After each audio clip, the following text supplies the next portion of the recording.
1964 में जब दुनिया शांति और विकास की दिशा में आगे बढ़ रही थी, तो अलास्का में एक भयंकर प्राकृतिक आपदा ने सबको हिलाकर रख दिया। 27 मार्च का दिन था जब एक शक्तिशाली भूकंप ने अलास्का को झकझोर कर रख दिया। इस भूकंप की तीव्रता इतनी तेज थी कि इसे ग्रेट अलास्का भूकंप और गुड फ्राइडे भूकंप के नाम से जाना जाता है, जो आज के इतिहास में सबसे शक्तिशाली भूकंप में से एक है। अलास्का जो अमेरिका का सबसे बड़ा राज्य है, लेकिन इसकी सीमा अमेरिका से नहीं लगती है। ऐसा इसलिए अमेरिका ने रूस से अलास्का को 1967 ईस्वी में $7.2 मिलियन में खरीदा था। साल 1959 में अलास्का को राज्य का दर्जा दे दिया गया। उस समय अमेरिका का सबसे नया राज्य था। अलास्का एक ठंडे सुदूर क्षेत्र था जहां की आबादी कम थी। लोग मछली पकड़ने, खनन और खेती पर निर्भर थे।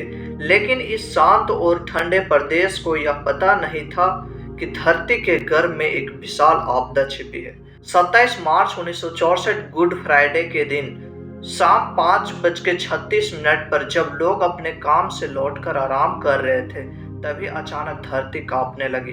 शुरुआत में लोगों को लगा कि यह एक साधारण झटके हैं, लेकिन कुछ ही सेकेंडों में यह झटके तेज हो गए। धरती इस कदर हिल रही थी कि लोग खड़े नहीं हो पा रहे थे। इमारतें गिरने लगी, सड़क टूट गई और चारों तरफ से अफरा तफरी मच गई। यह भूकंप 4 मिनट से भी ज्यादा समय तक चला। इसकी तीव्रता 9.2 मैग्नीट्यूड की थी, जो इतिहास में रिकॉर्ड किए गए दूसरा सबसे शक्तिशाली भूकंप था। भूकंप के कुछ मिनटों बाद ही समुद्र से विशाल लहरें उठने लगी। सुनामी ने अपने विशालकाय लहरों से तटवर्ती इलाकों को पूरी तरह से बर्बाद कर दिया। अलास्का का भौगोलिक क्षेत्र पैसिफिक रिंग फायर में है, जो दुनिया का सक्रिय भूकंप क्षेत्र है। इस क्षेत्र में पृथ्वी की टेक्टोनिक प्लेटें आपस में टकराती रहती है, जिसके कारण यहाँ भूकंप आते रहते हैं। पृथ्वी 7 बड़े और 8 छोटे टुकड़ों में विभाजित है, जिन्हें प्लेट्स कहा जाता है।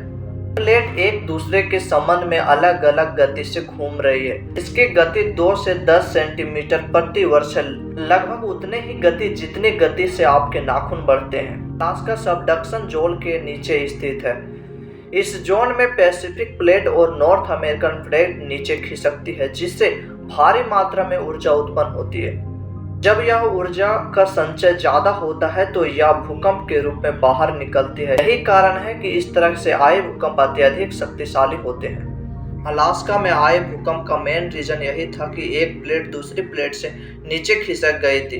दरअसल नॉर्थ अमेरिकन प्लेट के कुछ हिस्से ऊपर की तरफ उठ गए थे और पैसिफिक प्लेट नीचे की ओर धंस गई थी, जिससे कि अलास्का में इतने तेज भूकंप का सामना करना पड़ा। अलास्का के इस भूकंप ने दुनिया भर के वैज्ञानिकों को चौंका कर रख दिया। इसके बाद से ही टेक्टोनिक प्लेट की गति और भूकंप की भविष्यवाणी पर गहन शोध किए गए। इस घटना के बाद नए भवन का निर्माण भूकंप रोधी तकनीकों से किया गया, ताकि भविष्य में इस तरह के आपदाओं से बचा जा सके।